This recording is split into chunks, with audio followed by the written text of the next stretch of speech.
begun!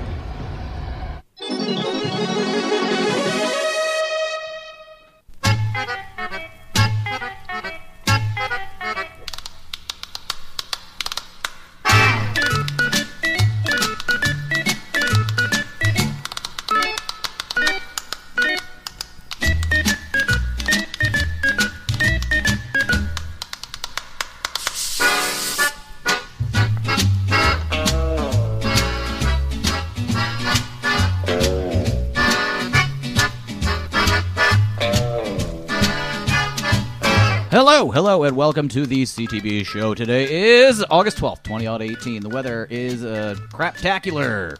The Dow. 25,313.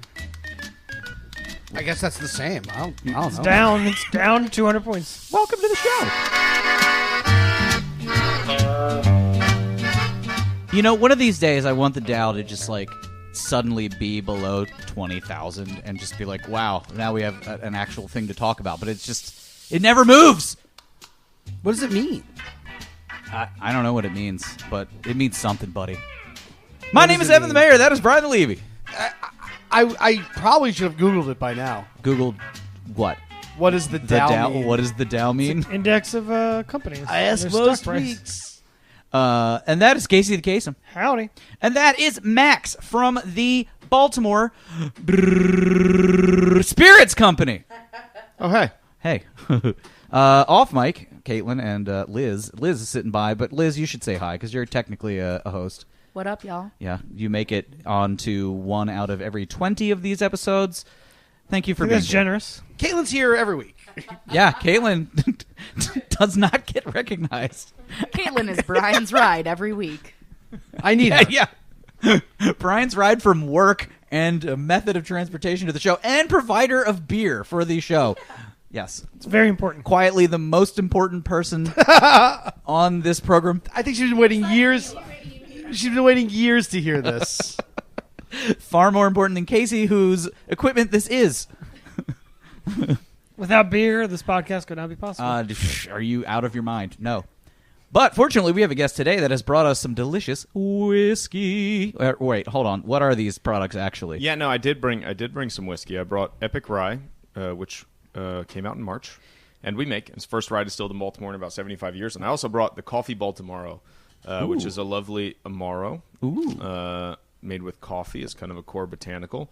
Makes a lovely shot though, and I feel like we should have started with a shot. I do as we get started. I don't know if a guest has ever brought up how much he loves the Mortal Kombat intro to the show. But this is that's the line from the GIF that I can't find that I want to use. Really? Like 3 times a week, I was like, why isn't there a Shang Tsung It Has Begun GIF on the boat? It's perfect. It's perfect. I love it. Well, you know what? I'll make it, and I'll send it to you via email, because I know how to make GIFs. Thank you. Can you go ahead and upload it to Giphy, the text gift thing, so that I can easily search it? That'd be great. And kudos to you for recognizing that line. Most people do not know it. They don't know it.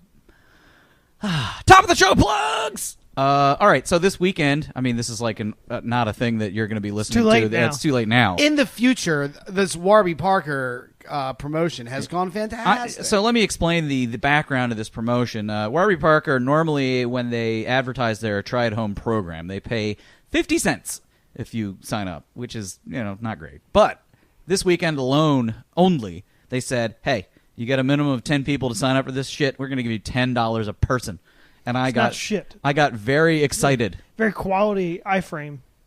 Yes, sorry. I don't mean to say that the product is shit. I mean to say this shit as in a general descriptor. So I posted to the Fam Zone. Big ups to all of you and any of you that have actually signed up for the Try at Home program. But a major shut up to Brian and Caitlin who have not signed up. Oh, you're doing it right now. Then a shout out to Caitlin and a shut up to Brian. I have great eyes. They are beautiful and deep fucking care what the quality of your eyes are. And they see good. They sell sunglasses, Brian. Yeah, they sell sunglasses and designer frames. You don't need to have corrective lenses. We should give a True Patriot Award to Holly Powell. Did you say True Patriot Award? True Patriot Award. She just did it while we were recording. Yeah. She did this. It took 2 minutes, including 30 seconds of looking for my debit card. It's easy, and the frames look cute. I don't buy expensive sunglasses because I lose them. You are also poor. Well, yeah, I mean, that's just not It's smart. a great thing that we get paid whether or not you actually buy glasses. That's You the can major just- point here, Brian, that you don't need to spend any money at all. You can literally just take the glasses out of the box, put them back in the box, and put them in the mailbox, and we get paid $10 as Guys, a show. But you can't be bothered. I lived through the great Columbia House Wars of the 90s, and to me, this smells like a trap. I hope that neither Warbley nor Parker listen to this. No, God, no. Oh, they absolutely do. No, yeah, they do not. they love my commercials. Yeah, they love Brian's very energetic. Misinformed and unwell written. I especially liked your I'm sorry, it wasn't your impersonation. It was my son's Reed. Cannon Cochran. Oh yeah, Cannon Cochran, the lawyer. He hates those dumb baby glasses. Everyone's got them. He just got a promotion at work. It's great. He's a partner. But here's He's a the partner. other aspect of this try at home program thing that makes it doubly awesome is like we get $10 ahead if we hit 10, and if any of those people buys a set of pair of glasses, then we get the normal payout for that, which is like 20%. It's a lot of money. Yeah, guys. Do more than I do. Yeah, do more than you ever do. Ever. I do lots of things. You know nothing. You don't do shit. I do lots of things. You book some guests. Thank you. I'll give you credit for that. Thanks. Thanks. Speaking of other things that are up and coming, September 21st is one day off from the 10-year anniversary of citythatbreeds.com. And we're going to be doing a live show at Reverb in the Station North Zone. Details forthcoming on who's going to be on it I'm excited. and what we're going to do. T-shirt cannons. We got to, yes. Shit, yeah. Potato guns, t-shirt cannons. Here's what I know I'm going to do. I'm going to print, since it's 10 years, it includes the blog and 5 years of the podcast. Oh, I'm going to print out like 10 to 15 of my favorite like blog posts and put them together as a CTB zine. ooh. I'm going to make a zine. Oh, FedEx Kinko's getting Yeah. that money. Yes, black and white dittos. And I'm going to staple them together. I'm going to put them out on the table. With a little, $5 a pop. a little tip jar, T-shirt launchers are expensive. Are they? No, there's cheaper ones. I just did the research. 'Cause I thought a really nice... I know I'm already, we were trying to figure out how to do tours in the new space. Gotcha. And I thought one little cool thing we could do is launch T-shirts from the brew floor at the bar for Very good. every tour. But Yeah. it's still a work in progress. Well, and we will talk about that work in progress in a few minutes, actually, because it's not going to be a first half topic. I mean, second half topic. God, I can't talk today. That's all right. I'm dying. All right, so the rest of it is on the September 22nd. We are going to have a small party at Mount Vernon Marketplace, as hosted by Between Two Buns / Cultured, the charcuterie booth. Those details are also in the works, but it is going to happen, so it's going to be a lot of fun. In the neighborhood. Wow. People doing things in the public, in the community. Speaking of which, it's now time for, well, it's been 1 week. Oh, yeah. I haven't harvested the I forgot that we had workshopped that into the name. Yeah. It's been. It's time for It's Been. Casey, since you have an infant, what have you been up to this last week other than getting deathly ill? And please tell us about Let that. me answer for Casey. Oh. He has already said it's a breeze. It's not hard. Amber's doing all the heavy lifting, and he's just sitting back doing nothing. Casey, confirm. I feel a little guilty with the I am thoroughly involved. I don't want anybody to get the impression that I'm not. But I'm sleeping through the night. But you don't like the kid. No, I absolutely love him. He's adorable. He's a little full of himself. It's a fucking whiner. What's he into? He knows he's cute. He's only a month old. He sleeps 5 or 6 hours God, a he's night. a month old. Yeah, This he's is a month crazy. old. It's weird. Yes, it's very strange because He's you were gone for 2 to 3 of those weeks that comprise a month. And then he's he's leaps and bounds developmentally. So every day it's just he's a new kid. Yeah, no, that's true. Within the first year, one day they'll wake up and suddenly, they understand language, and you're just kind of holy fuck! The the like in the Matrix. neurological things that are going on. Holy fuck! I gotta stop saying "holy fuck." Like, nuts. I gotta stop slapping my wife. Well, you gotta do it early, or the kid will like ingrain on them, and you don't want that. Yeah. You don't want a kid picking up bad habits. Or at least show them body shots. Oh, that's gonna only. happen. Like we're just gonna be cursing like a sailor, and then that's gonna be the kid's first word is like fuck. Like it's just gonna happen. Oh, I remember being like 3 or something and seeing the film Bull Durham and immediately being like, oh yeah, fuck, and my parents are just like, where did you get this?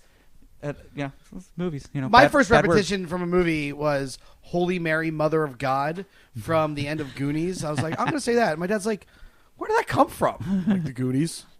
My cousin was just telling me yesterday, and actually because I have a bunch of dudes on this, I have to ask. So they're two of my cousins' children's, all of them were like hanging out, and two of them had just like taken like a bath or whatever, and they're of the age where it's like whatever, you take a bath with your cousin, you're like 4 or 5, Yeah. and one of them looked at the other one and was like, my penis is bigger than yours, and the other one like yanked his and was like, now we're even, so like this is, and I'm sorry, first of all, at what age do you start comparing your own? Like, how do you stretch know? your penis on the rack from age 2 onward? I'd say Like, so that this like is- there was a lot of dick comparisons going on until about the age of like 12. And then imagine when you go to camp and you you are showing your first uncircumcised wang, and it's like, the fuck is that thing?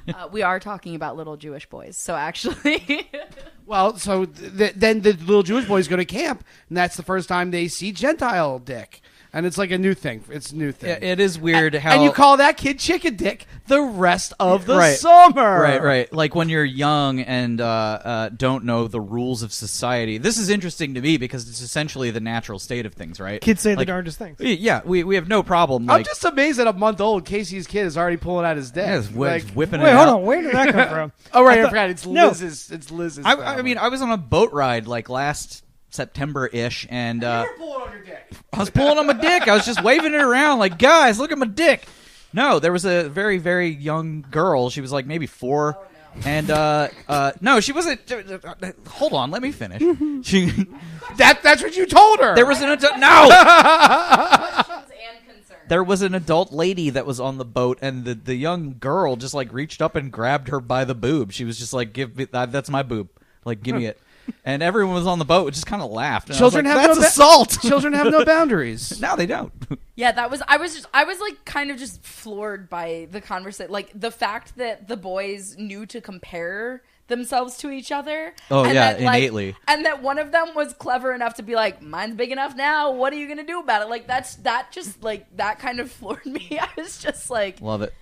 I don't even know how to.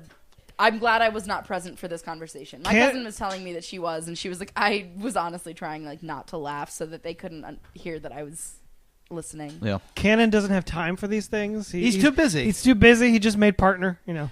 Anyway, Yeah. Zach Egolf, there is your children talk of the week. He loves it when we talk about kids. Enjoy it. I know she's sitting here patiently. So Oh, Caitlin. Can we point this to Caitlin? Spotlight on Caitlin McGing, y'all. Spotlight on Caitlin. Okay, so you had just mentioned that it's the 10-year anniversary of City that the breeds.com. City That Breeds, and on Facebook today it said it's our 7-year friend anniversary. Oh, you and I. Yes, that is true. Oh, let's Yeah. give ourselves. So, in honor of that, What? Oh, and from 2 weeks ago when you shamed me, I got you something, and I hope you enjoy it. is this wrapped in a trash bag? It's Is that like just a piece of tile? it should be a Macy's bag. Thin brick of cocaine. Should be. Wait, a what did I Macy's shame you bag. for? You'll get it when you open. Yes, gift. I hope we hope you recognize. It's a coaster. It's a coaster. It's got my name. Nope, it has my Your name initial, on it. but also It's- my first initial. That's true. Oh, So I there's a didn't think about coaster on that. there, so now I can put my beer. Nope. On the I'm couch. putting it on mine. It's my coaster when I'm here. Okay. You can never yell at All me right. again for leaving It's a the ring. Caitlin coaster. Title of the episode. Evan yelled at Caitlin for not putting her drink on a coaster. Then she asked for a coaster, and he's like, "Oh, I don't have any." And now the household has one coaster. That's all. I think that's all. Well, no, the Levy From Levy Macy's. McGings have a Yeah, bunch. man, that's a fancy coaster. Yeah, that's All why I right. sit over here on the stone side. This It also doubles as my coaster. that's true. Yeah, anybody whose name begins with C can use the coaster, which includes me. All right, moving right along to our next person who did a thing last week. What, Brian, what'd you do? This weekend I went to New York. It was a lot of fun Was because your very attractive friend there? yeah, well, I mean, like 4 of my really attractive friends are there, and then all my attractive dude friends are there, and then there's B, who's not as attractive as the rest of these people. You're saying you're not a Baltimore 8? Oh no, I'm like a Baltimore 5. 'cause Wow. these people. So like, I had a But friend. you were in New York, so what are you in New York? Oh, see, so 2 of these people live in New York, Oh. so they're competing on a New York level. Oof. So, anyway, so one of my old friends from like elementary school, who I've known my whole life, she was DJing at this club in Brooklyn, the House of Yes. I was going to say, give her a plug. Lady Monix. Okay. She'll be back in October. Lady Monix. The theme of the night was disco. So I shaved in this awesome handlebar mustache. Yeah, if you're a member of the Fam Zone at the CTB Fam Zone on Facebook, you have already seen pictures of Brian wearing this mustache on his face. Oh, really? Yeah, Liz posted it. Oh, great. I did. Awesome. I haven't seen it. So I wore a Tommy Bahama shirt, a captain's hat. Very good. I was leaning into the yacht rock aspect of disco. Love it. Definitely the era, if not a straight up, John Travolta, Saturday Night Fever, leisure suits. Should be noted that Casey is wearing a yacht rockish shirt, but it's like an Eagles football. It's a Hawaiian shirt? It's a Hawaiian shirt, and the reason why I purchased this is cruising through Instagram, and there was a Redskins version of this shirt that was advertised. Did a little bit digging. They have one of these for most of the football teams. All right, we're gonna add that to the old influenza page. Wait, there's it's the same shirt with the Redskins logo? It's a different color. So like the but it's Redskins still one is like birds. Yeah. So it's not Well, just the fact that it's they- an they eagle changed head that, that makes it make sense. They're just putting racist Native American logos on bird shirts also. The Redskins version, instead of toucans, it's like American Eagles or something like that. Yeah, it's very offensive. Anyway. Yeah, you went to New York. How was that? That was pretty good. So like, it was with all of my it was 8 or 9 of us. I think it was 8 of my friends, 9 including me, and people I've known since like I was 5 years old. Love it. And it was just a very cool trip. We took the Bolt bus up, and it was very easy. We got off like in the ass end of nowhere, and then we met up with a buddy. He's like, here's a few bars, let's have some drinks. He's like, we walked down the High Line, which was really cool. I'd never seen that before. Yeah, that's new, isn't it? It might be new-ish. It's Giuliani's New York, man. You know, it's like an elevated train track with a garden. Yeah, with all the gardens on it. Yeah, and stuff. so that was pretty cool. It was similar to the Beltline in Atlanta from last week. We stayed in this hotel called Pod. And it was basically like, I want to say Japanese businessmen. Okay. It was like that kind of so small. like tiny bunk beds. It was bunk Pods. beds. Pods. Yeah. it was a bunk bed, and that was. Was it less expensive? Like, was it cheaper? Because Yeah. it's tiny. Oh yeah. Gotcha. But it was really cool. We went to this pizza place called Roberta's, and that's apparently famous. Okay. So that was pretty all right. And like the club was, I am a country mouse. So Right. to go out in a Big city, New York. in a Brooklyn, cool place, yeah. New York. Hip. It was very hip. I think I held my own. You think you did?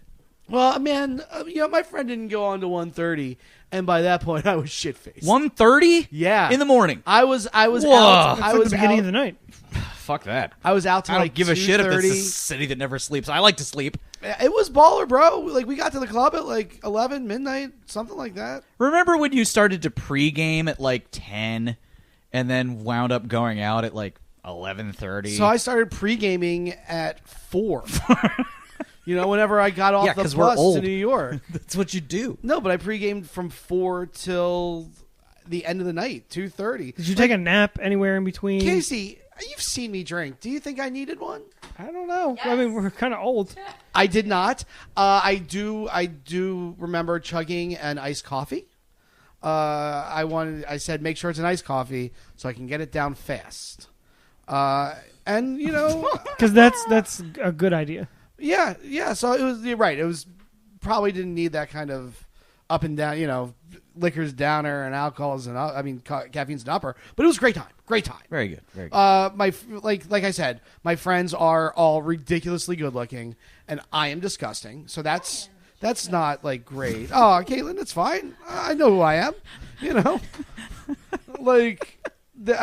Some of them are like hotter now than they were in high school, and I am just. I'm thinking of one friend in particular.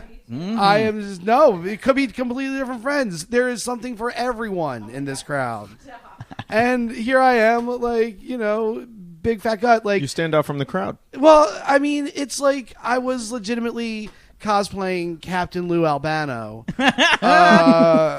this weekend, and a sartorial choice, sure, but still pretty rough. My friends are ridiculously good looking. All right. My boyfriends included, as my grandmother say. Oh, you hanging out with your boyfriends? I was like, yeah, my boyfriends included. They are one of my friends. He's like doing like. We kept making fun of him, talked about him doing karate, but he's like winning like Brazilian jiu-jitsu tournaments. Oh, you having fun with your karate over there? Yeah, right. He's like, Levy, it's not actually karate. It's like, Kevin, I'm saying nothing but you take karate. Yeah. I don't care what it is. How's your karate doing? How's How's your karate going? Do you call him sensei? I was like, do you, a grown man, call your teacher sensei? Because I don't think you can do that. So yeah, it was a great time. The dynamics are exactly as they were. Love it. It was just, it was cool. One of these girls was angry at me for years because I beat her at for class vice president sophomore year on a jokey speech. She was not happy. Ouch. Oh, she held against me for years. But we were still friends, but very angry about it. It was a great time. I loved it. Very good. New York's fun. All right, so for the sake of brevity, I will be very quick with what I've been up to. But other than booking all of these various shows, last night went down to the brand new Checker Spot Brewery. It's essentially like right across the street from M&T Bank Stadium, which is a brilliant location for a brewery. Casey, you look bewildered. Yeah, because I know Suspended in Pigtown. He's in Pigtown, yeah. Yeah, they were trying to open up for months and then finally opened up like the week after I sold my house. What am I doing right here? What am I doing? So these people What am have I money. They got something, but they have a process. I know that for sure because they have like 9 beers available on the menu. I went there, to try the entire menu, which wound up being a very big mistake because we got fucked up, like really fucked up. What, you had like 8 cocktails or? Well, we did like the small versions of all the beers and then decided, hey, why not have 2 pints of the 10.1% beer that tastes like Resurrection to finish it off.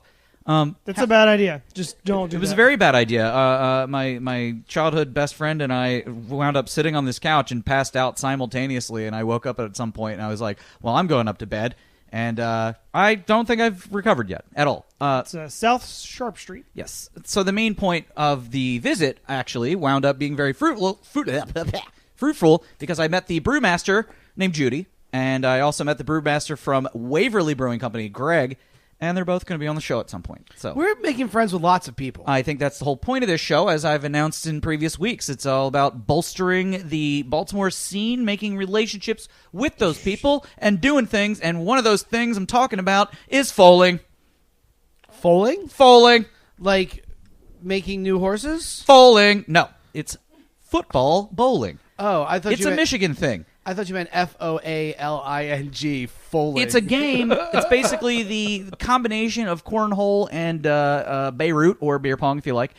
I watched, I heard about it from a fellow friend of mine who is a Michigander, and then saw it on an episode of a show on Comedy Central, and I was like, oh my God, this needs to come to Baltimore.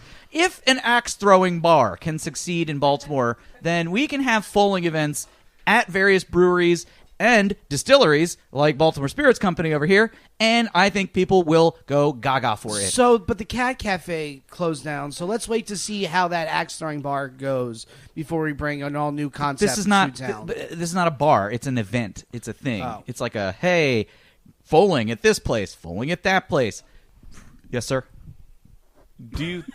When we were talking about this before the show, I had in my mind that it's a funny game because you're rolling an oblong ball, but now I'm thinking you're not rolling it. You can You're throw it or throwing roll it if you really want to. I feel like rolling won't work. Probably It's like not. And I a was granny- like, you'd have to be really good at not making it wobble, like a really straight roll. Maybe that's why. I mean, it's fun. for you look, you can make up your own rules if you want to do rolls only or You can't throws make only. up your own rules. This isn't Nam Smokey. There are rules. Anyway, that's what I did. I had a great time. Preemptive shout out to Checker Spot and Foley. So, Max, what have you been up to? What did you do this past week? Anything notable? You know, it's I get this question a lot of what I did in a week, and I never remember. That's fair. There was Totally fair. there was a lot of sitting in a closed distillery. Yeah. There was a lot of I'll tell you what we're going to do. We're knowing gonna that things are happening. Yeah, we're going to make this into the slow roll intro transition into you as the guest. So let's turn what you've been up to in a week / for the past year. For the past year. Okay, so that's a lot. If any listeners aren't kind of in touch, if they're new listeners, otherwise they'd be super in touch. We don't have any new listeners. The Union Collective is open, right? So Union Yeah. Brewing moved. They moved into a new building that has way too much room for anybody. Tons of room. So they took part of it, and then a bunch of other cool customer-facing manufacturing businesses moved in with them, and we all have each of us have our own little space in there, and it's the Union Collective all together. So we moved the distillery. So over a year ago, I went to a secret meeting in an empty warehouse, Ooh. and I didn't know what it was really, and then at the beginning, we kind of understood the pitch is this is going to be a joint manufacturing space. Everybody come along for this ride. There were a bunch of really cool vendors. There was kind of some pics of some great people, some of which ended up in the collective and some which didn't. And I went into that meeting, and at the beginning I was like, yeah, there's no way. We're not ready to move. We're too small. We need another year and a half. More than that. At the time, we needed another 2 years before we were ready to move. And then I walked out of the meeting after just seeing the space, seeing who was involved, and understanding kind of what was the grand vision of the thing, being like, well, I guess we have to move.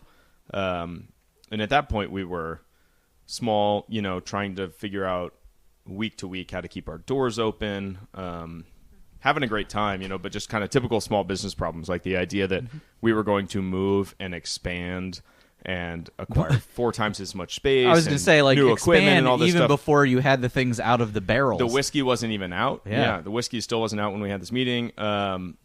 Was just a crazy idea, but also when I left there, I just kind of knew it had to happen. So over the last 18 months, I have been trying to figure out how to do that. Now we're in there, so we're not open, but we are really close to open. I would have loved to have told everyone we're open on this podcast, which almost happened, but this is Baltimore City, and we're on our final inspections, and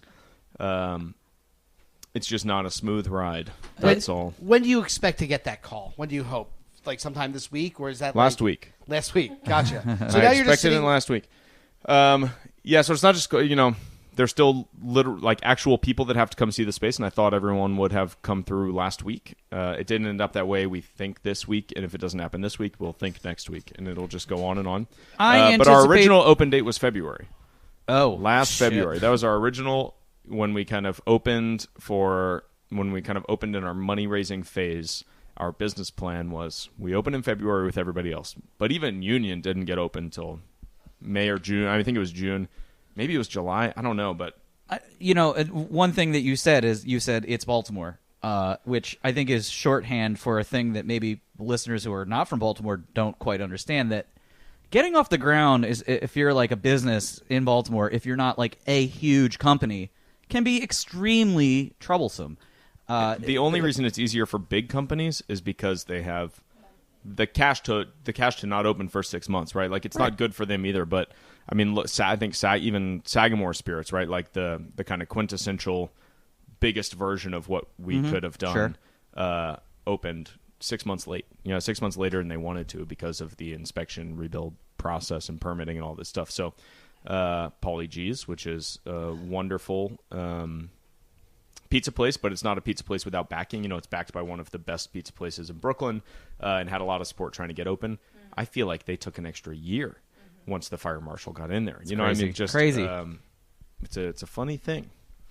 Well, it's not. I guess this is the second half of the show type stuff, but I think it's just all because we're going to take a break so he can pour us shots. It's fairly problematic. But so the bottom line is, you're going to be open soon. I anticipate great success. Last time, okay. So, question: is Stilly still going to be around? Stilly the kid is around. Now he's got a big brother, Big Stilly. Big Stilly. It's not just Big Stilly. It's Still Smith. Still Smith. And he distills Big Stilly style. Awesome. So we got Still Smith and Stilly the kid. Still. These are our two stills. We have a second still now. The copper still. I mean, it's magical. So the whole reason, I think, if I'm really thinking hard about how we got Max on the show, was I went and took a tour of the original Baltimore Spirits location, where they had this magical, open barrel fermenter with all the grains floating around. I was like, wow, this is wizardry. And I can't remember whose card I got, but either way, I reached out to you guys and got you on here, and it's amazing. I just love, because I had a business that did not go so hot, watching a business that, even though you're struggling, I don't anticipate the struggle will be much longer. I think you guys are great. Yeah, and that's kind of typical small business stuff, right? We consider ourselves really successful in a lot of ways. We're still open. Sure. We think our products are Yes. amazing. We love our branding, the city. We have a great relationship with our community, all that stuff. It's kind of great, but it's also urban manufacturing on a small scale is something that's been proven time and time again to be very difficult. So we just did it anyway. But kind of, yes, it's difficult at times, but we never kind of consider the fact that it was a mistake. It's always kind of, we're doing very well until we're closed. Also, since it's been mentioned a few times, you visited the Baltimore Whiskey Company. Sure did. In the new space, when we open, we are opening as the Baltimore Spirits Company. Gotcha. So we've posted the logo a few times. We've got banners out at the farmers market that say Baltimore Spirits Company, but this is kind of the first public announcement. So the decision to change the name was for what reason? Well, we do a lot of things that aren't whiskey. Right. Because it makes gin also, shot don't you? We Tower make gin. We make Amaro. We make 3 different kinds of apple brandy. And we kind of care. We've grown to care very deeply about these other spirits, and we're not going to quit doing them now that the whiskey's out.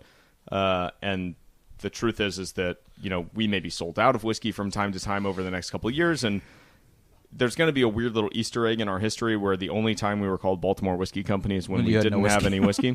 And then as soon as we had it, we changed our name to Baltimore Spirits Company.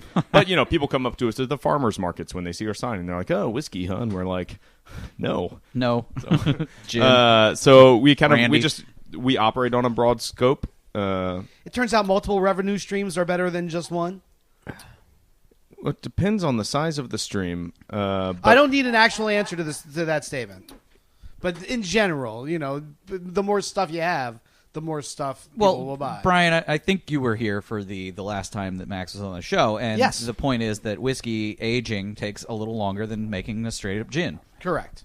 So the answer is yes to your question. Right. I'll answer it for you. Yes, Okay. yeah. I mean, we started developing these products because we wanted stuff to sell. We want to do stuff, and there's a lot of kind of expressive, fun things we can do in the meantime.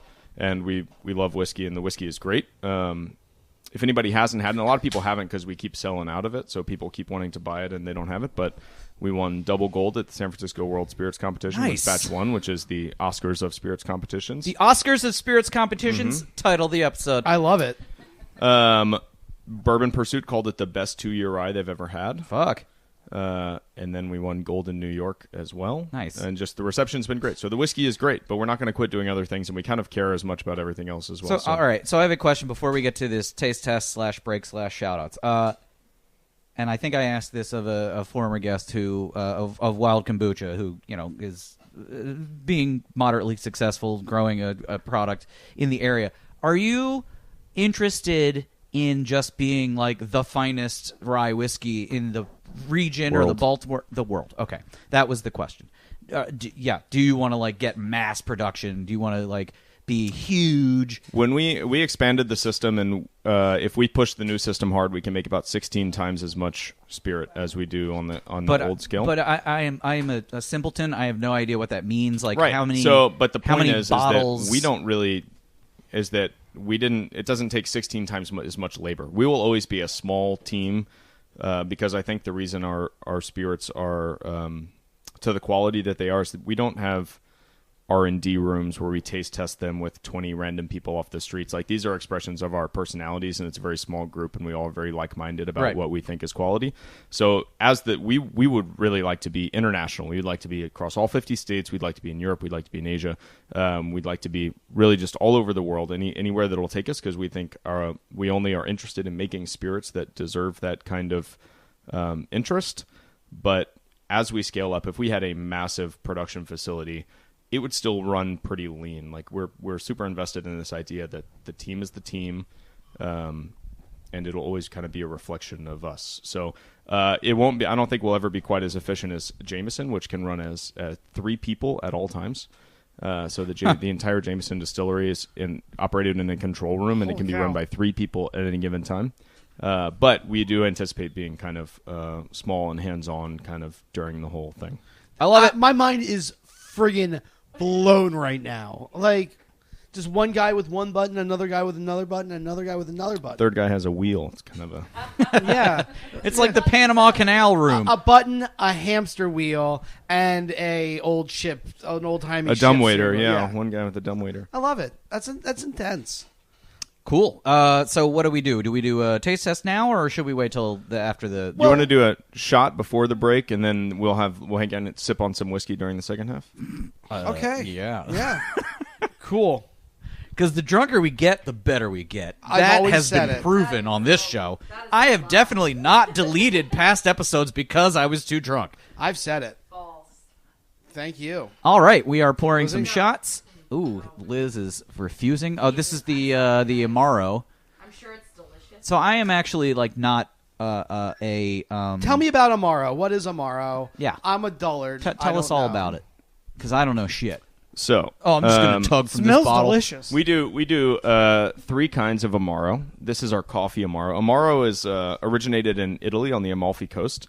They are aperitif and digestif liqueurs. So some very famous ones would be Campari and Fernet. Fernet is so difficult.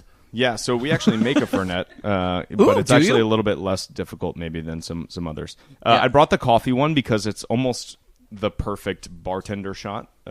Bartenders, there's this kind of culture of the bartender shot, right? Like, there's coffee liqueurs, and there's like Grand Marnier, like orange liqueurs, and then there's things like Jaeger and stuff. And bartenders just kind of love these complex flavors. So this is a coffee Amaro, and they're all kind of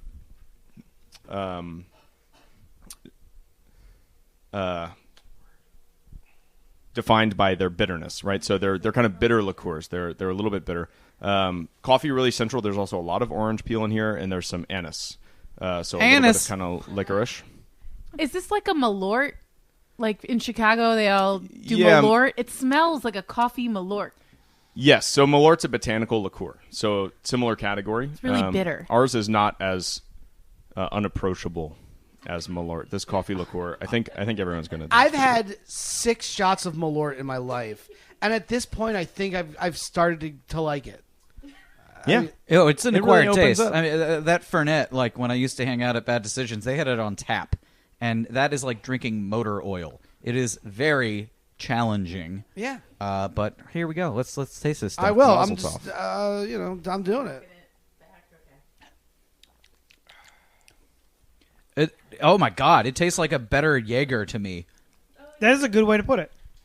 It's like you're not 22 anymore. Like this is an Well, adult. especially with the coffee stuff going on. I'm so good at describing booze. I know. I like it very much. Yeah, I love this. I love this. Well, hold on. No, So I think tell me what I just tasted. I love it. I love it. I love it. Get that guy a microphone. So it's a botanical infusion sweetened with raw sugar. So there's coffee, Okay. coffee bean, whole coffee bean, which we do from Thread Coffee, which has Green Mountain Coffee Lab. They roast for red Emmas. If you all have never had Thread Coffee, they're wonderful. We use Cascara, which is the husk of the coffee bean, which has kind of an earthy tea-like character and also a lot more caffeine than coffee, oddly enough. So we're going to get jacked. A lot of citrus peel, so there's sweet orange, bitter orange, and lemon peel in this, soaked in there for about 2 weeks. And then there's a few different roots to kind of give it a little bit of a bitter finish. There's some cacao nibs, so there's a little bit of a chocolate note to it. It's very good. I liked it a lot. Yeah, spent about a full year developing our Amaro recipes. We thought once we love Amaro, we drink a lot of it, and once we decided that we were going to take it seriously, we figured, hey, 2 months of test batches, we know what we want to do. We'll have this thing ready, and then we spent a year dialing it in. I'm already trashed. Just kidding. But no, this is fantastic. Where can we find it? All over until people are selling out. So Shot Tower Gin has all of a sudden become a hard-to-find commodity because we're selling out all over the city, and we're That's not a good problem we to haven't have. been producing for about 2 months while we've been closed. Did you guys redo your bottle for Shot Tower? We did. We Yeah, came it looks yeah. so cool. I still Thank have you like so half a much. bottle, right? Yeah, the old. The old style. Well, whatever. It tastes good. Same juice. But it's around. It's all over Baltimore, Maryland, and D.C. All the Amaro line, Volume 1, 2, and 3. The coffee is Volume 3. This is a drink that I would certainly serve after having a dinner, except that I'm a tried and true alcoholic, so I'll drink anything. But yeah, if I were a classy individual, I feel like that's an adult, Fraser and enter Fraser and Niles. Come in, Niles. Can I get you tomorrow? Like, Baltamaro. Yeah, like that's a drink an adult drinks. Yeah. All right, we're going to take a break, and then we will come back. We'll do Oh, this Fraser, next you know we one. have opera tickets tonight. They are totally not gay. We're we're going to come back to another test shot, and then I'll just have a beer. I'm the dad. give me a Bud Heavy. What was the dog's name? Eddie, get out of here. Yeah, all right, sorry. Moose. He was also my Moose. dog Skip. That dog is dead. It's been dead many, many years. You really We've had this excited about that conversation. fact. We love talking about dead animals. This is the Dead Animals podcast. It might as well be. Milo and Otis. All right, on the second half of the show, I don't know, we're going to talk about some Baltimore shit and, freestyle it. But in the meantime, it is time for the internet sensation. Give me the tray. Sweeping 92Q. It's time for shout-outs. I love it. I love it. I love it. Shout-outs. This is the part of the show in which we take a break and give Matt props, a.k.a. shout-outs to persons, places, and things that are giving us jollies and improving our quality of life. Casey, we're doing a little update to the format here. We're doing all the Fam Zone shout-outs first. All Go right, for it. Which is great after taking a shot, by the way. Nice. Shout out from Robert Kudurka. Shout out to Dugout Zone in Ellicott City. Working there was my first real job. I'm going DG at the Dugout Zone. What is the dugout zone? And they announced after 27 years of business, the owner, Rick, will be retiring. Oh, what is it? I'm not really sure. I will assume it. Something They to do are with baseball, I They guess? are batting cages. Oh, They're batting Sports cages. bar? The dugout zone. They're batting cages. Shout- It's sports. Shout out from Jeff Elkins. Shout out to Swallow Falls State Park. Beautiful and fun. Great. Liz Gall says, that is a shut up. Liz says, shout out to Brian's current facial hair. That's great. I posted a. Hold on. The Dugout Zone is a cards and comic store. Oh, Yeah. So we were wrong. I've never looked more like the dad from Steven Universe. It's fantastic. Wait, was that it? That was it. God So damn it. very lean shout outs and shut Come on, Fam Zone. What's going on here? That's all right. They're not as they weren't as esoteric as normal. So I Ba- at least knew what people were talking about. Baby Cannon is very upset, and I'm Oh, get some more shout-outs and shut-ups in there, she. Exactly. He's here. Yeah, we need to make him a Facebook page just so he can post in the fan zone. Ooh, parody, I have to make it. parody account. Yeah, parody account. Brian, any shout-outs? Yeah, shout out to the Bolt Bus. That's a really convenient mode of travel for not a whole lot of money. Cool. Yeah, yeah. Let's see. My Send him an invoice. I don't know what to tell you. my shout-out this week, other than Checker Spot Brewery, is to my mom. She gave me a belated birthday gift of a decent amount of cash. That Aw. helped me pay for another round of repairs to my car. It's my That's mom's nice. birthday. Happy Shout out to your mom. birthday. I haven't called her. Oh, She'll shit. never listen to this. I forgot. Oh. That reminded me. Shut up to Max. My mom would have murdered me. No, my dad would have. That's not fair. My dad would have texted me around 3 and been like, "Bro, I don't know what the fuck you're doing, but you better call your mom." There's How- normally a sibling text. I can't believe I haven't got one. So, one time I remembered it was my mom's birthday while tailgating prior to a Dave Matthews concert and called her to wish her a happy birthday while I was shit-faced. So I always got to do it at 9 a.m. First thing, get it done. Wait, so... I'm going to call her on the air on the second half. Okay. I'm going to speakerphone it. I love this idea. fine. We can actually plug your phone into the board, and we Done. can record it. Great. Sweet. Anybody else want to give a shout out? I've got a shout-out to my man Alex B. working at IKEA. Had some difficulties with an order. Had to do some back channels on Reddit. Whoa. He Pack responded. channels at Reddit. It's a whole thing. Casey has a new Silk Road best friend. Yeah, It yeah. was. I literally was calling. He's gonna try to have sex with your wife. Customer service on the phone, blowing up their Twitter, their Facebook. Nobody responded, but apparently Reddit comes through in the end. So Alex B, shout out to you. Nice. Did you get everything fixed? You were missing parts and stuff. I was following this IKEA It saga. was a saga. It was a saga that just got resolved this morning. After a week and a half, I finally have all the pieces to my bed that I ordered. Well, that's a good thing. He can stop sleeping outside where his wife has made him sleep.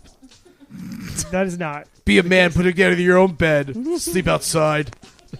All right, it's now time for What's the Bumper? Probably an IKEA commercial. No, Oh. absolutely not. Are there any good audio / video files of the Baltimore Spirits Company, Max, that you could send us that we can include? I've got a great moving announcement video. It's the best. Great. Yeah, because last time... Wait, no, I think we already did that. No, what? That's a new one? It didn't exist, I don't think, when I was here. Were Well, we the- already moving last time I was The here? last one was the where the guy from the Rock Opera Society produced it, and Yeah, okay. is that the same one? No, we haven't done anything since then. Aw, that's fine. We'll figure it out off mic. Okay. All right, we'll be right back with more shots and I guess some Baltimore Nonsense. not great stuff. Yeah, play it. Turn it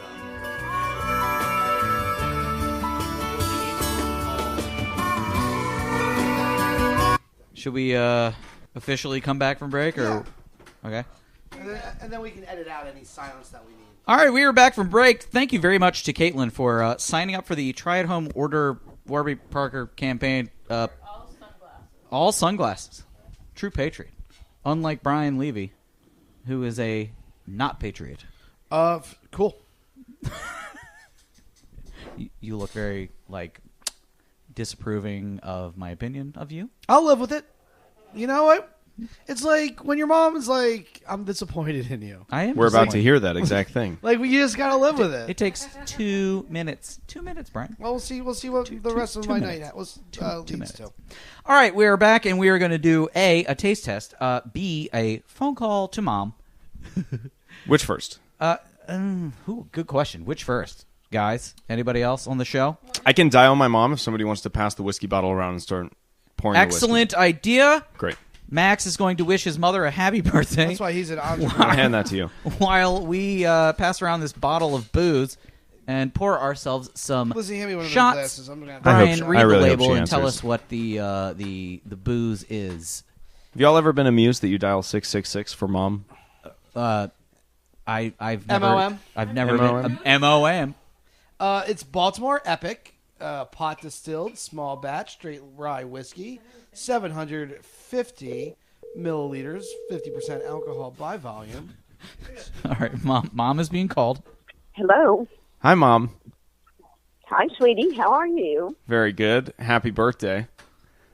Thank you very much. You're on a podcast. How are you doing? Hi, Max's mom. Happy birthday. Hello. Hi, that's Brian. My name's Thank Evan. I'm you. also the host of the podcast. You're on the podcast. Oh, we should sing to her. Oh, let's sing. Okay, ready? Yeah. Her name, just commit this to memory real quick, is Sheila Michael. Sheila Michael. Happy birthday to you. Happy birthday to you. Happy birthday, dear Sheila Michael. Sheila Michael. Happy birthday to you.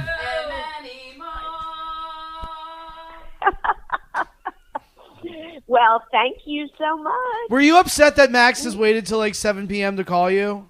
She's on Central Well, Time. I was going to say, she's in Texas. He is the last one, but he made it in under the wire. Mom, there was no text.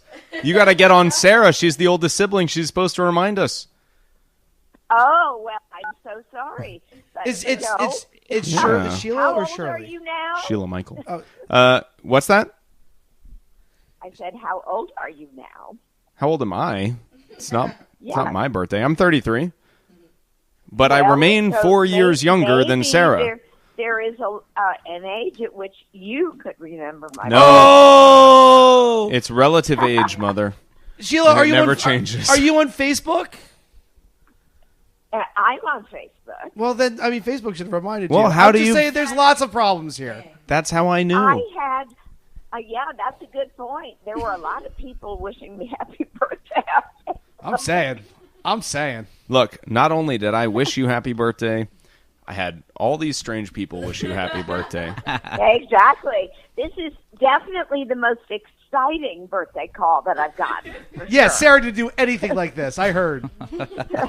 Exactly. Sarah just has her small children say happy birthday as well. Not strangers. All right, so I assume strangers are all familiar with the distillery, so give me an update on our opening day. We're dialing into something mid-September, Mother. We can't make any announcements because we don't have our licenses, but we think it'll be a mid-September grand opening. Okay. So just All right, pencil well, the maybe month I'll off. be Just there. strike through the month on your calendar so that I can just get you up here Yeah. whenever. What's it like having a Okay. media-savvy mom? Because my I'm mother is waiting. like, I don't know what the hell you do at all. No, Sheila Michael's hip. I am waiting. Okay, great. I'm not going to take up any more of your time, Mother. I'll talk to you in 6 months. Harsh. All right, well, Yes. one piece of news I heard today was that Sam told me that he had finished redoing your website. He did. It's not launched yet. It's currently on his private thing, but it's true. The new website's coming. We will be launching it with the Baltimore Spirits Company when we do our grand opening. Your I'm mom working is on the so copy. much That's better what I than heard. You are at Yep. this. Just throwing that out there. That's So why I called her. hopefully you're not having too much fun letting it get in the way of actually opening the new distillery. Mom shade. Oh. This is why I am the way I am.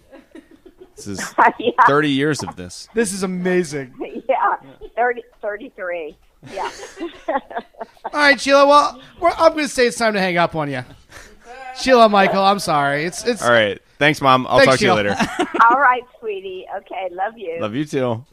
Happy birthday! Okay. Happy birthday. Happy birthday. Bye, Bye. everybody. Thank you for the song. Bye. I'm the only person who's poured one.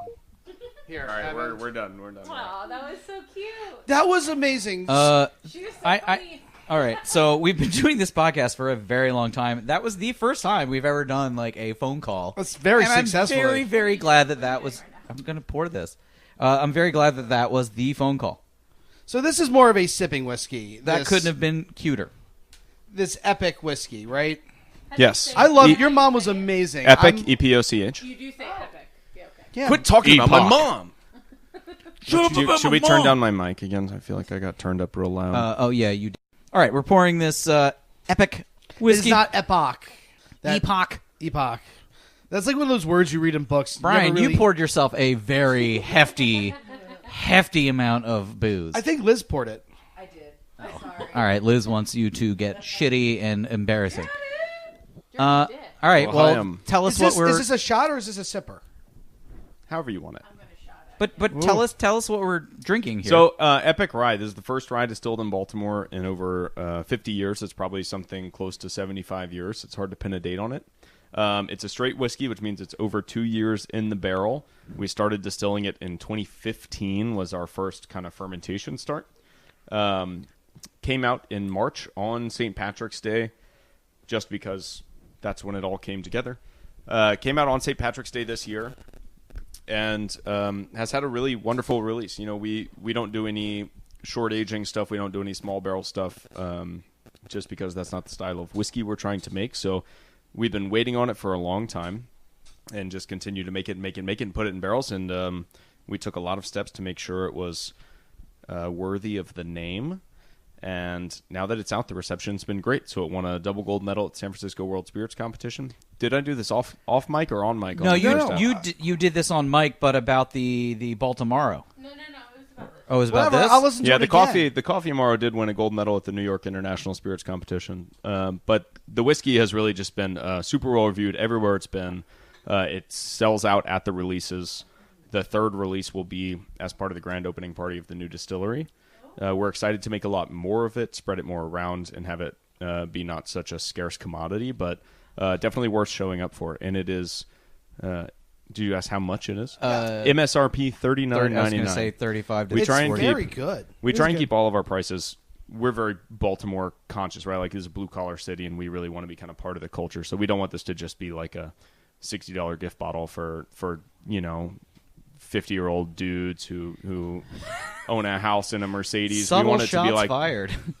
we want it to whatever. We want it to be something that our friends will buy, and not just buy once for us, but buy as kind of a go-to whiskey. We really want to be part of the culture of the city, and we try and kind of make all our prices work that way. Kind of whether it's the right business move or not is just something that's important to us. Last year, Caitlin and I went to Chicago, or maybe was that this year? It was this year in the winter or something.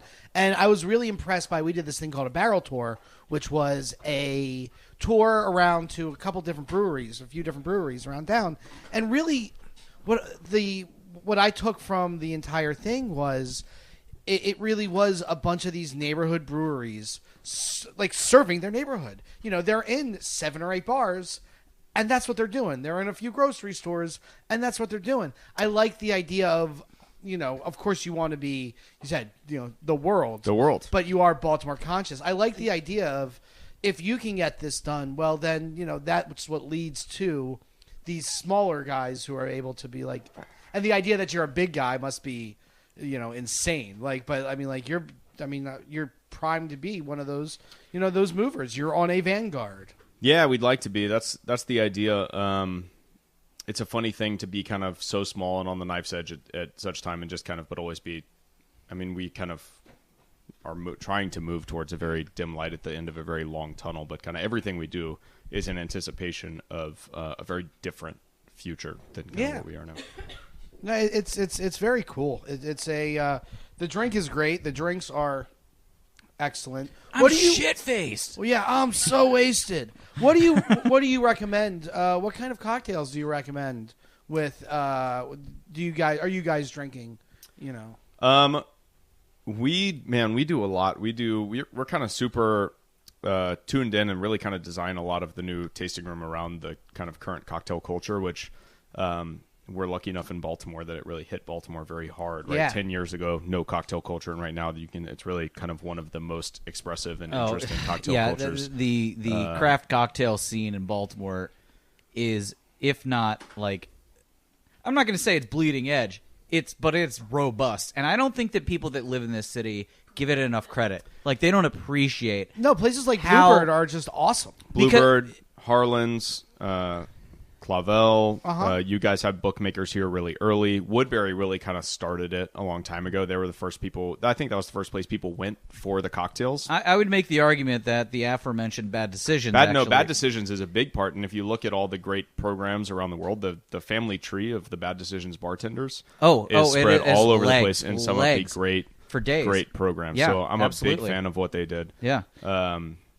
But as a city, like I think that goes absolutely underappreciated, like how significant the craft cocktail scene is in this city and how affordable it is.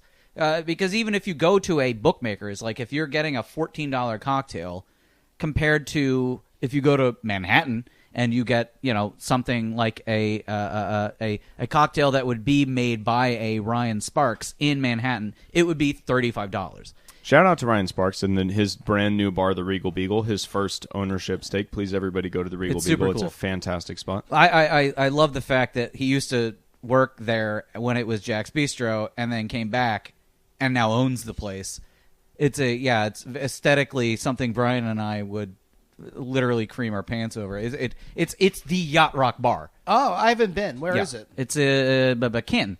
Okay. Yeah, it's kind of Upper Fells, Kenton, on the way to Patterson, right? That entire side of the harbor, like I just spent zero time there. This is a problem that exists in Baltimore. Is like people, these neighborhoods are less than 3 miles apart, right? And everyone's like, way too far. Might as well be a foreign country. If you have friends, that bar might as well be in Beirut. You have friends who move to Canton, and you just never see them again. Yep. It happens.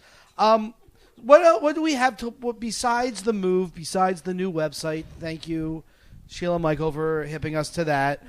What else do we have to look forward to? Not the move. You've moved the grand opening. What do you have on the horizon? Honestly, I'm like hyper focused on getting open, but the feel of the new space is great. So a lot of people over design spaces, and we've never had the luxury, right, of over designing a space. So, but we really worked hard on getting the feel of the new place to be, bigger, better, and cleaner and more approachable than the old spot, which some people have been to.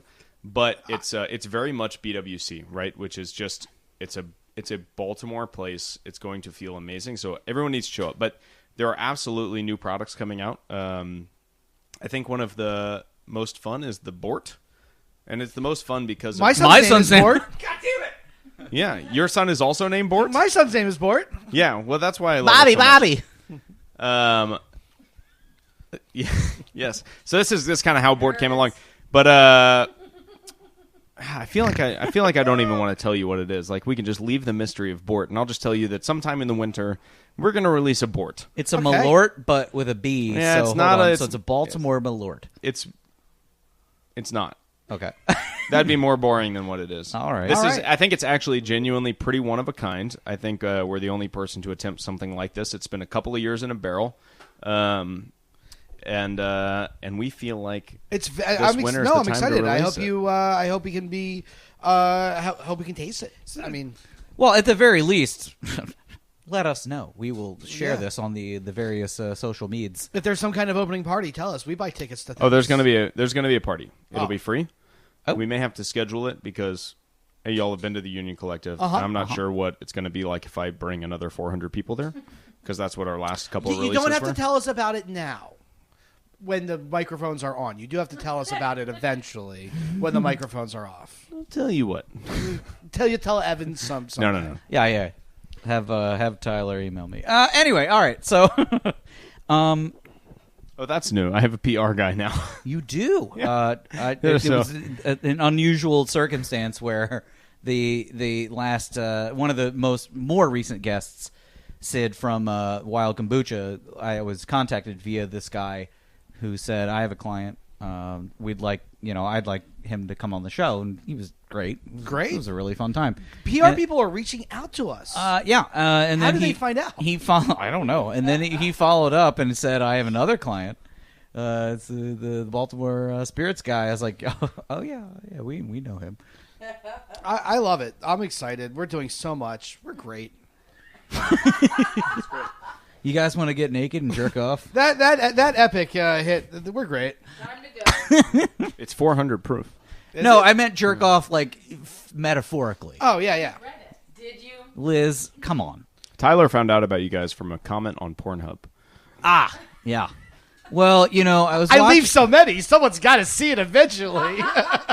It was so. Can't make those jokes with that mustache. They're too real. Apparently, he and I share a taste in a certain genre, and he was on the old website. Pixels. That's just. All right, that's enough. Stop That's it. just where they watch the hosted version of the movie Pixels. It's on Pornhub. They don't have to pay for it. That's 3 transition sound effects in a row. That means it is time to move on. From Pornhub. Yeah, from Pornhub. All right, Baltimore stuff. Oh, man, a viral video just hit. Phrasing. Not the good kind. Are we not doing phrasing? We're... Not the way to describe that. Liz, you're not on mic, Liz. This was so earlier. I think Friday afternoon, a cell phone video of a guy just getting the crap kicked out of him by a Baltimore police officer was posted, and it went very viral, and it has gone Very quickly. very national, very quickly, and it is just really pretty disturbing. Well, the guy has broken ribs, a broken jaw, a broken nose. If you look at the lead up to the beatdown, it was essentially the guy kind of like was giving some sass to the cop, and the cop was just like, "Hello, welcome to your beatdown," and punched the shit out of him in the face, and then tackled him to the ground, held him down, and arrested him. What's going on here? Oh my God. This is the Perfect time to say #disband the BPD. Oh, is that a thing? It's been a thing in the Baltimore City Voters Group and elsewhere, which I think is kind of nonsense because, well, what are you going to replace it with? And people say, a peace force, which is what the police are supposed to do. They are the, Protect and serve people, not like private security for the fucking city. They're not supposed to be beating people in the face for sassing off to them. It's not the idea that a cop has to throw a punch. I think we are all adults. We are all past the fact that maybe sometimes a cop's got to throw a punch. This guy was not flailing. He was not running. He was up against a wall and just like he got unloaded. Took all the licks. He got unloaded on. Yeah, he didn't. He was not like punching back. He was just getting wailed on. It's a certain entitlement of being okay. He knew he was going to be okay. The cop knew that he could get away with it if he did it. Yeah, and we need to get some cops on this show because I want to really, as I do like to do, I like to dig into people's mentalities, not attacking them, but I want to understand. I want to understand like what made this guy think it was cool or okay. I'm really intrigued by the amount of overlap of people who have domestic abuse cases against them and people who also get into so what that you're implying is this police guy officers? Is that what you're saying? Yeah, there is a massive overlap. There's been tons of studies of people who like to hold that power and beat the shit out of people. But are you saying what do we know about this guy's domestic abuse situation? So I'm reading the Baltimore Sun article right now, and apparently this cop and this individual have had an encounter in the past. Oh, they've had a previous run-in. So it doesn't really go into a whole but lot even of still, detail it doesn't about matter. Like you are an employee of the city, and B, you are a public servant. Like I don't give a shit if this guy has a beef with you. You, as a member of law enforcement, cannot simply get into a fist fight with this guy while you're wearing the uniform or out of the uniform. So I'm gonna make this kind of weird for a second, but I think you'll understand where I'm going with this. Please do. So I was just having this similar conversation. Of course, teachers don't wail on students like this police officer is physically wailing on this person. But you're saying that Nope. teachers should be allowed to slap their students. That's not what I'm saying. That's why I was trying to shut you up. No, what I'm saying is it comes down to a control issue. And so what I'm saying is that people are in this moment, perhaps he's going, oh crap, there's all these people around. This guy's making fun of me. I'm losing power in this situation. I know how to rectify it. I'll beat the crap out of him. And it happens in schools too, except verbally. Yeah. And so I think when you have people in positions of power, like teachers or police officers or where they think they should have the absolute end all, like the last say in things, then they have this drive to gotta finish prove it. Yes, to finish that what was started. Yeah, I guess that is a human condition, and like I'm not going to let this person get a leg up on me because fuck them, like they're lower than me. But that's the problem with ultimately with law enforcement is that the people aren't lower than you. They are you. You are at their service, and I don't know what the background is between these two individuals, but like as a police officer, you can't let that get to you. You have to. I guess we're expecting a lot more from law enforcement than we ever did historically, because these were the guys that would wander around with their batons, like twirling them around and be like, what are you kids doing out too late? I'm going to knock your knees, whatever. And that was kind of like acceptable. Now, it was always kind of relevant to the class of person, right? Whether it was based on race or whether it was based on whether they were Irish or whether it was based, there's always a power structure that's not just based on cops violently keep the peace and everyone accepts it. Like you accept it if you're the kind of ruling class, and we so happen to be in a moment where people aren't that into it. It's not that like this is new or anything. It's just that no one used to care. And like the people, you're right. Like it's all right. Like when you throw in a 30-year, 40, almost 40-year at this point, war on drugs, when the people that you are policing in the neighborhood are your enemies that you're at war against, when you're like, who's the baddest gang around? The Baltimore police. These are things that are said. This is the attitude going in. They're not looking at these people. They're living, like you say, in Shrewsbury. They're living in, Anne Arundel County. They're not living in Baltimore City. They're not living in Baltimore County even. They are separate from the people they are policing, and they're treating them, unfortunately, like they think they should be, like groundskeepers. They're not treating them as you would treat a peer, as you would treat an equal, a human being.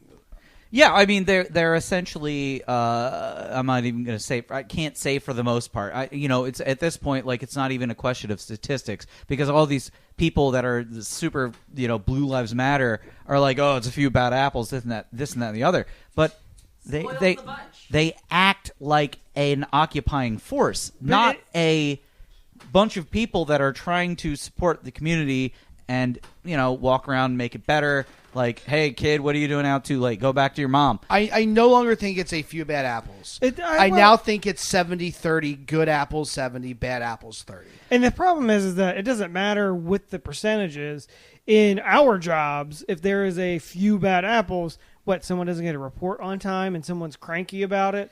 And Cheryl in accounting doesn't like draw rank and be like, I'm not saying anything about Bob over there, because Cheryl in accounting be like, Bob's bullshit. But except in the police force, you don't say anything about somebody gets hurt, somebody gets killed, and no one says anything. It's 70-30 sounds good. Like the idea that it's a vast majority of cops are good cops, I believe, but still 30% is not good. Yeah, you wouldn't want it to be in double digits. It's absurd that this idea that among the law enforcement community, they should support each other to the point where no one can say shit about anybody else, to the point that we've got a gun trace task force mafia going on where it's like 9 dudes that are just running ruckshot over the community and extorting them and doing all this bullshit, and no one said shit. Yeah. And then finally they got caught, and everyone sort of looks at it and just says, well, few bad apples. Yeah. Few bad apples. For the longest time, like, so my dad was a lieutenant sheriff in the PG County Sheriff's Department. He was a lieutenant sheriff, and I've gotten in arguments with him because I'm like, I know that there were people that you worked with who were racist and who were, like, who unfairly, like, put the law on different people depending on their, personal beliefs. Like, I know that you worked with these people, and he just refuses to admit it. Sure. He's like, no, nobody that I worked with Facts is like are that. facts. Facts even are though facts. he has even told me that, like, he's a Jewish man. He's a Jewish immigrant. There's a lot of things about my father that infuriate me. But he's a Jewish immigrant. He's a Jewish immigrant. He's a Jewish immigrant who is super conservative Republican. So he's told me stories about how, like, other officers that he worked with were in, like, the KKK, so, like, the White Knights, the, like, motorcycle group, the White Knights. He jokes about how, like, going to those meetings and, hilarious, like, being able to blend in, and he's like, it's funny because he's a Jewish man, he's, infiltrating, right? Well, but, like, the people that you work with are taking you there. Like, these are the people you work with. Did they know that he was Jewish? Yeah. Oh, sorry. At large, no. The people he works with, I think. I don't even know. I mean, like, these are stories from my dad that I had throughout my childhood that I'm like, I'm sorry. Now that I'm an adult, I don't could do an understand entire 2 hours on this topic. PG County, yeah. There's a massive bit of rhetoric about how American racism relates to the Jewish culture, right? Like, there's a very fantastic book called How Jews Became White Folks and what that says about racism in America, sure. I think. I haven't read it, but I'm sure. Yeah, but I mean, it's kind of what it's really indicative of is how race is fluid, and it's about power structures. It's not about skin color. It's not about heritage. I always say we're only white until they tell us we're not. That's 100% true, right? And you're seeing a weird resurgence of this anti-Semitic stuff over the last... I'm not shocked. When did that start? Something like a year and a half ago. I don't know what would have. I don't know what would have caused that. No, like my dad. I love my Jews. My dad is very much like assimilate, and then everything's okay because he look like. I mean, my dad is a very like brown man. Like he looks like Middle Eastern, and so he's very much like if you just act accordingly, everything will be okay. And getting into conversations with him is very infuriating. Yeah, that's. That is a mind fuck of a situation because I've never, ever, as a, white, cis, heterosexual, whatever dude, I've never, ever considered Jewish people to be anything other than. So that's because you look at whiteness as white skin as opposed to whiteness, which is a construct. Right. And really has nothing to do with white skin. No, you're absolutely right. And to bring it back along, like, back to the whole guy getting the crap kicked out of him, like, it's because that is a population that is allowed, where we as a culture, whereas the construct of our power and our racism and whatever has said, but that is a population that the police can go in and kick the shit out of. I am always like, and you make fun of me. I'm cognizant of. Eventually, it's gonna be May. It's gonna be May. It should be noted that in the video, the cop beating the shit out of the man is a black man. They were both black, right? And this is the ultimate statement about a guy who feels like he's in charge, beating down on somebody, subjugating somebody. Who is like, you're poor, fuck you, I'm going to kick your ass. Have you guys, when's the last time you guys watched Boys in the Hood? Like the movie Boys in the Hood? Probably 1994. Never. Yeah. So there is one of the most harrowing scenes is when Cuba Gooding Jr. and the football guy who gets shot, I forget who played him, they get pulled over by cops and it's a black cop who really goes after him. This right. It's an old story in that community. It truly is. It's really. But it's a story that we're not qualified to comment on. We're not, except that. No, we can say I feel you. I understand with you. I empathize with you. You know, like I see where it's wrong. I cannot fix the problems. You know, the Gordian knot that is the black community and policing. No. I am not qualified for that. But I can still say, in my public forum. But if we're going to go well outside of the breadth of the realm of our qualifications in terms of this podcast, which, fuck it, let's do it. Like, what the fuck can we do? Like, what can we do to help, like, to remedy this situation? Talk to your damn white friends. Like, that, seriously, like, this is like, as white people, it's like, talk to your fucking, like, stop being afraid of those, like, moments of being uncomfortable. Like, I've been in this years-long fight with my dad at this point.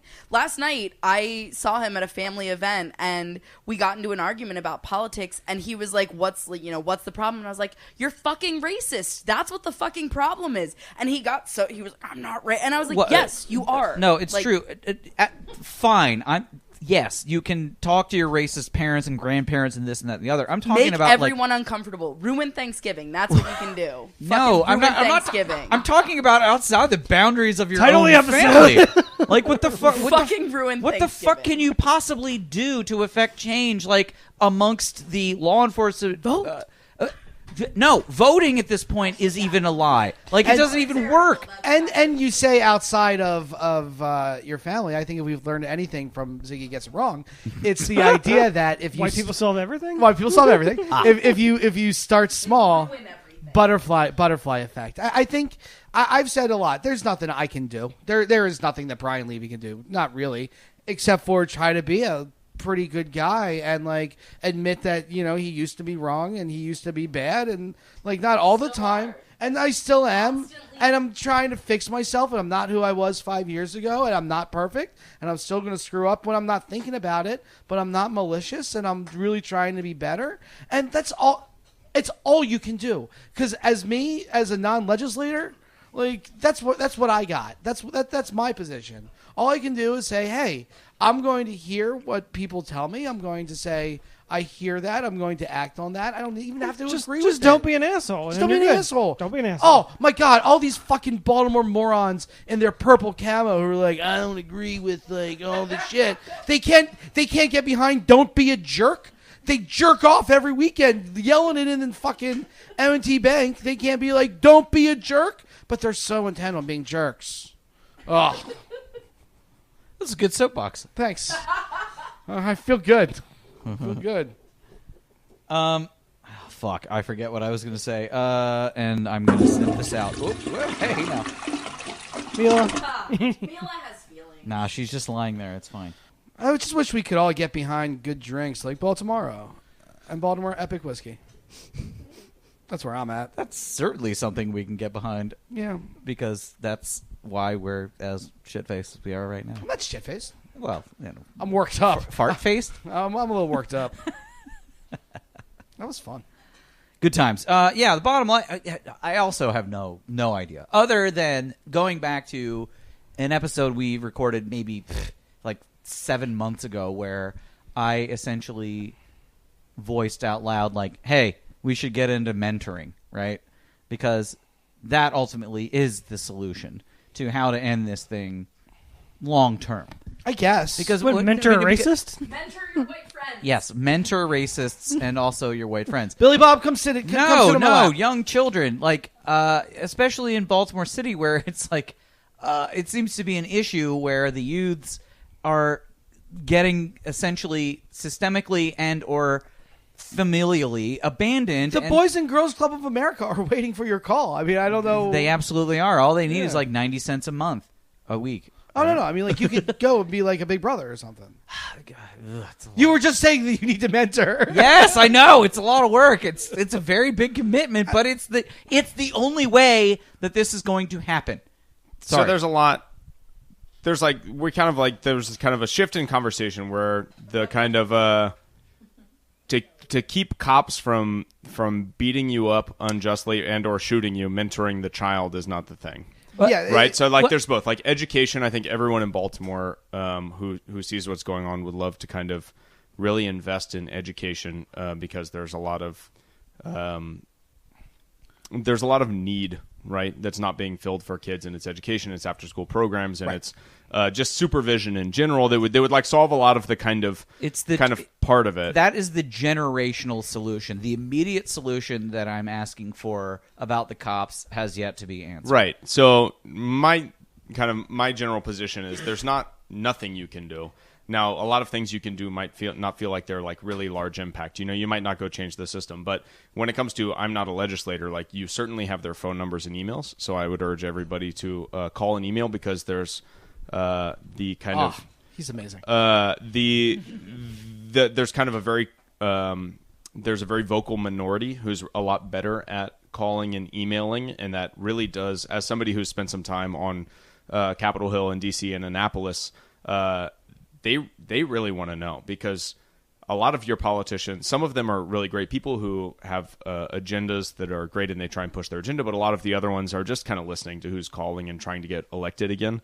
So it actually does matter if you email and call because kind of when really vast majorities present themselves to a legislator, they listen to that. There's also, this is Baltimore City. There are protests. And, Freddie Gray, which is an extreme example of police abuse, happened. I'm not the kind of target. I'm not the oppressed in that situation, but there's a protest and they were big and they were meaningful, and I lent my body. Like what I do have is a body. Like you go and you stand there, and whether you're not going to lead the chants because it's not your place, but you can be another person in the 100,000 people that are there, and if everybody does that, it becomes more meaningful, and you kind of lend your literal physical body to the causes. I think makes a difference the more people kind of get behind it. So. But this is also a problem that this city has, is as a constituent, people aren't involved, especially in these disenfranchised areas where people are basically like, I have no voice, I have no power, I have no nothing. They vote, but they don't, there's just no influence given their position in life, and it just keeps getting the same people elected into the positions of power that don't seem to be doing much of anything over and over and over every 4 years, every 8 years, every this amount of time. It seems to be changing a little bit now. Like we've got more sort of activist council members. The mayor's a piece of shit, but Seriously. and Marilyn Mosby just basically won again because she's like, well, I'm just going to keep going back to the well of going to the churches and, talking to the same people that go out and vote because I'm going to sell them a bill of goods, which is utter nonsense. Catherine Pugh did the same thing, and it still works in this town. And I'll say a lot of it is also like some people just don't have the time to be as engaged as they want to be. No, they don't. And that's sucks. like a really big factor too, because it's like you get those little tidbits where you're like, I don't know, like this is what I know, and this is like what I have time to like research and that's where if you're working like 16 hours a day and you're taking a bus 2 hours to work, and you're getting home and you're exhausted and you've got 3 kids to take care of, you don't have time to pay attention to this ABC because councilman. there are so many other ways in which our city has been mismanaged that at this point, and like that's it drives me wild that because I vote Democrat, like people automatically assume like, oh, you must love Catherine Pugh. Catherine Pugh. She's horrible. I almost voted for Sheila Dixon because I was like, I know Catherine Pugh is worse. And honestly, like this is talking like at this point it was just like, where's the bar? Where's the bar? The bar's pretty low, and I'll tell you honestly, Sheila Dixon is above Catherine Pugh. We need to resurrect and or make a robotic version of William Donald Schaefer and just have him wandering around the streets of Baltimore, picking up trash, throwing it away, fix that pothole. Yeah, like all the things that he did as mayor, because as a city, we need a charismatic, goddamn on the streets person that is going to stick their finger in people's faces. Maybe and say, 35 years ago, we shouldn't have vilified Kurt Schmoke. Well, absolutely. He had it right the entire time, and everyone was like, entire "Yeah, time. liberal crackpot." Maybe we shouldn't have done anything that O'Malley said that we should do. Through the prism of Baltimore's political history, I can't believe that he got He was voted right. in twice. Kurt Schmoke? No, O'Malley. Oh. White dude, city council, adhered to zero tolerance, policing, and all these other weird, broken I think window it was theory. It was reaction to Schmoke. But was it though? I think so. All right. I was a kid. I don't know. Yeah, we don't know. I just remember I was in college and I was working on the water taxi, and he was doing some sort of it was the 30th anniversary, or I don't know, some sort of anniversary of the Inner Harbor, of the harbor place. Uh-huh. And he was on stage without a shirt on. And I was like, "You're the fucking mayor, dude. What are you doing?" Was he playing? One of us. I think he was playing the guitar, but he was shirtless. So a mayor can be shirtless because No, a mayor cannot be shirtless. No, a mayor is one of the common people. No. All right. No, you're not that common. You're Shirt not off his Ray back. Ray that lives on Race Street. You can't be But he shirtless. could be. No. All right. No. I had the governor come into a guitar center I was working at to fix his guitar, which was out of batteries. Martin O'Malley. Nice. We saw him at a brewery, and Caitlin to my left offered him a ride home. It was very funny. It was amazing. So anyway, I think we've solved police violence. Yeah, we totally solved all the problems of Baltimore, and it is time to get a little angry. Time to get a little venti. 20. Time to get a little pissed offy. Time to get a little Max. What do you got? Noise. Make a noise. All right, I noise. like it. All right, time to get a little. Time to get a little murderous. Fatality. Time to go right ahead and tell everyone to shut up. We gonna let the band deal with this.